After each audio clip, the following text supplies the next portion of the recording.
はい、皆様いかがお過ごしでしょうか。ゴーキャンプのゴーです。本日はとあるキャンプ場へ来ています。こちらのキャンプ場は、何回か来させていただいているキャンプ場で、僕の一番のお気に入りのキャンプ場になっています。とても雰囲気のいいキャンプ場で、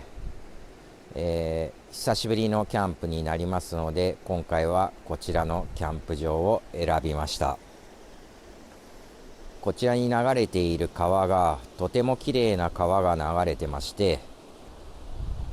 川底も見える、とても綺麗な川になっています。ここのサイトはちょっと高いところにありますので、川を見下ろすような感じとなっています。以前、数回キャンプしましたサイトはこの上流の方にありまして、そちらの方に行きますと、川の方が深くなってまして、そちらはなんとかグリーンなんとかブルーみたいなとても、綺麗な川になります。本日はこちらのサイトを利用しまして、今設営の方が完了しました。テントの方はワンティグリスのソロホームステッド TC、こちらになります。で、本日もこんな感じで薪ストーブを持ってきました。薪ストーブはフィールドアの薪ストーブになります。はい。で、以前こちらの薪ストーブを購入した際に、煙突が1本足りないっていうことで、ちょっと問い合わせの方をしましたら、後日煙突の方もしっかりと送っていただきました。テントの中はいつもと、変わりはないんですが、本日もコットを使いまして、コットは、中華製の何年か前に購入したコットになります。で、マットの方がモザンビークのインフレーターマット、そして寝袋はテックエボのダウンシュラフ、枕の方も、モザンビークになってます。はい、こんな感じのレイアウトに今回はしてみました。こちらのボックスは、調理器具とかが入ってます。クーラーボックスがモルのクーラーボックス、そして本日もテーブルは焚き火ベースの焚き火テーブルになります。装備はいつもと変わらずなんですが、今回はちょっとテント内のレイアウトを変えてみました。どうするのがいいのかちょっとわかんないんですが、いつもはこれとは逆、向こう側、今薪ストーブがある方側を開けまして、薪ストーブを前面に持ってくる、出入り口の方へ持ってくるような感じにして、こちら側を後ろにして、ここにコットを置いてという感じのスタイルにしてましたが、本日はテントの奥側に薪ストーブを配置してみました。ちょっといろいろとこうスタイルを変えていきながら、やってみたいなと思いまして、今回はこんな感じにしてみました。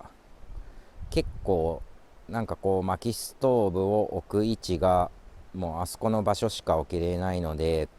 どういう風な配置にすればいいのかっていうのが結構悩みどころです。はい、そして、この薪ストーブなんですけれども、ガラス窓の方が右側とこっちの蓋がついてる前面っていうんですかね、こっち側の2箇所にガラス窓があります。で、こうテントの中でもこう薪ストーブを使っている時に、こう炎の明かりが見えるようにと思って配置をするとというか配置を考えると結構難しいんですよね。これがこちら側じゃなく、こちら側と向こう側の、壁の方もガラス窓に変えれれば、薪ストーブをどの方向に向けてもこう炎が見えるんですが、これはこちら側と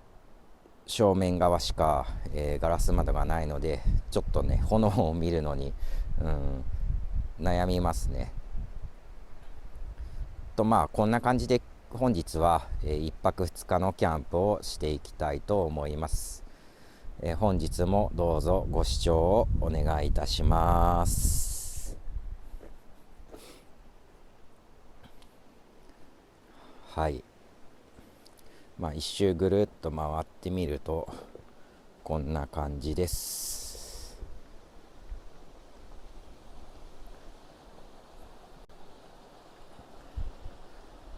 はい、このサイトからの眺めはこんな感じ。そしてここのサイトは、4区画かな、4区画ありますが、本日はこのサイトは僕だけということで、はい、貸し切り状態になりますので、ゆっくりとくつろぎながらキャンプをしていきたいと思います。はい、そしてこちらなんですけれども、こちら、管理人さんが持ってきてくれましたハイステ用の缶になります。でこちらに松ぼっくりがいっぱいありますということで、着火に使ってくださいということでした。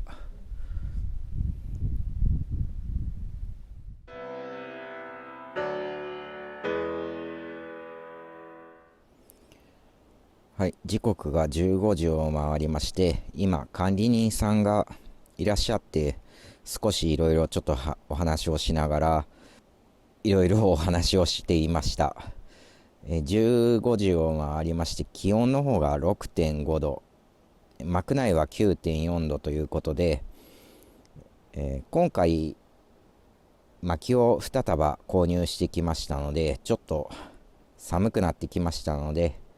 薪ストーブの方に火を入れていこうと思います。はい、では着火していきます。着火は分炊きで、よいしょ。で、先ほど管理人さんにいただいた松ぼっくり、こちらも一緒に入れます。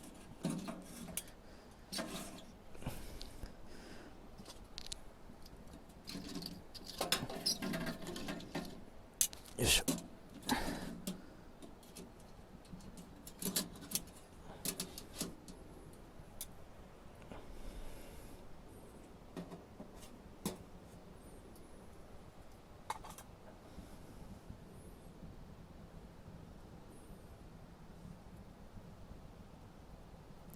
はい、では火が、落ち着く、安定するまで待ちたいと思います。薪ストの方も火が安定しまして、今日は自宅からちょっと針葉樹を持ってきて、あと広葉樹を2束購入してきました。針葉樹と広葉樹今ミックスで入れてるんですが、もう今テント内がポカポカになってきました。先ほど15時5分ぐらいだったんですけど、今20分ぐらい経ちましたが、温度計の位置にもよると思うんですけれども、外気温が 4.7 度、幕内が17度ということで、だいぶ暖かくなってきました。はい、こんな感じで前面の方はもうフルオープンになってるんですが、もうほんと薪ストの周りはとても暖かく、ポカポカしています。やはり上の方が、テントの上の方が暖かい、なんつうんですか、熱が、上にありますね。先ほどちょっと立ち上がったら上の方がもうすごい暖かく、下の方はちょっと前面がこんだけ開いているので風も入ってきますので、スースーしてる感じはありますが、幕内も17度ということでかなり暖かくなってきました。で今こちらの薪ストの上で、やかんでお湯を沸かしています。はい、こちらのお湯が沸いたらちょっと一杯やってつまんでいきたいなと思います。はい、ただいまは外気が4度、幕内が20度まで上がりました。お湯も沸きましたので、本日1杯目、こちらすごいも、こちらの芋焼酎で1杯いただきたいと思います。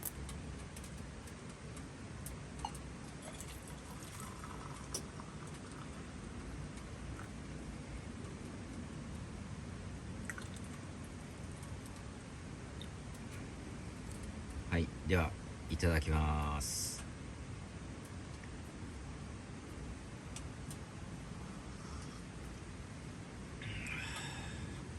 うまい。久しぶりの芋焼酎。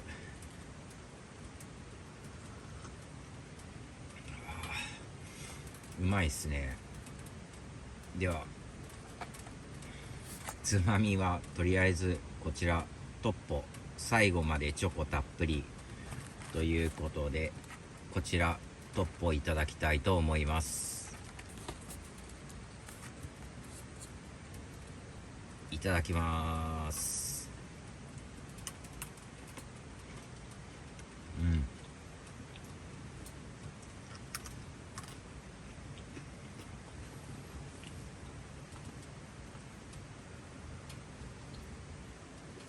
この景色を眺めながら、薪ストーブで温まりながら芋焼酎を飲む、とても美味しいです。最高です。ではちょっと、まだご飯にはちょっと早いので、芋焼酎とトッポで食べながら、ちょっとくつろぎたいと思います。この後食事にしていこうと思うんですが、本日の動画はちょっと話をさせていただいて終わりにしたいと思います。夜のご飯とか、夜の部はまた後ほど後編でお伝えしたいと思います。今思い出した話なんですけれども、今日ここのキャンプ場に予約して、朝9時頃自宅を出ました。で自宅を出て、食事の買い物をしたりとかいろいろして、よしキャンプ場へ向かおうということで、こちらのキャンプ場へ向かいました。30分ほど走りまして、あることに気づいて自宅へまた戻りました。あることとは、なんと寝袋を忘れまして、早めに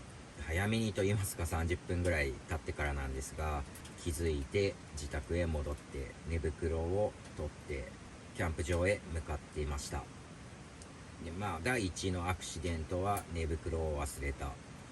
そしてその後にサムネタイトルにもあるように、僕罪を犯してしまいまして、自首することになりました。でそれは何かと言いますと、買い物は済ませたんですが、途中でちょっと喉が渇いたなと思ってコンビニに寄りました。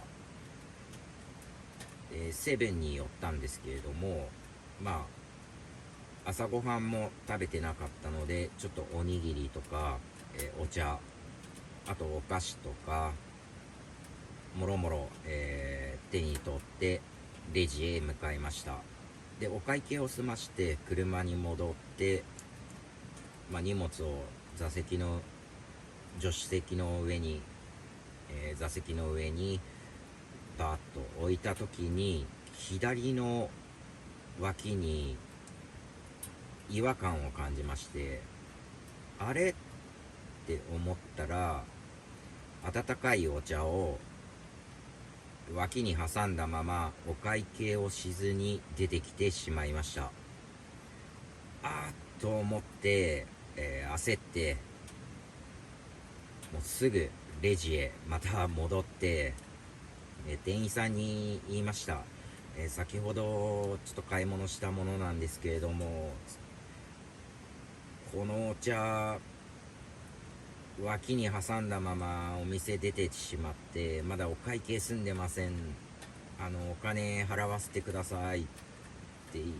言いました。そしたら店員さんは笑いながら、大丈夫ですよつってピーってやって、100いくら、払ってきて、済んだんですが、一歩間違えればもう万引き窃盗とかで捕まってたのかなと思って、本当、店員さんも気づいてたのか気づいてなかったのかわかんないですが、何事もなく、すぐに気づいて戻ってお会計を済ますことができたので、本当に良かったなと思いました。皆さんもどうですか？なんか脇に挟む癖とかないですか？お財布とかバッグとかね。こうなんかこうちょっとした時、手が塞がった時に脇にこう抱えてしまう癖があるんですよね。それがあだとなり、まあ今日はなんとか捕まらずに済みましたが、本当にこれは気をつけようと思いましたっていう話なんですけども、まあ特にオチもなくつまんない話ですが、そういう出来事がありましたので、皆さんも、注意していただきたいと思います。はい、ということで本日の動画は以上になります。本日も最後までご視聴いただきましてありがとうございます。また次回の動画はこの続き、多分夜ご飯を作るところから始まると思うんですが、この続きからまた、動画の方更新していきますので、ぜひ次回の動画もご視聴いただきたいと思います。それではまた次回の動画でお会いしましょう。最後までご視聴ありがとうございます。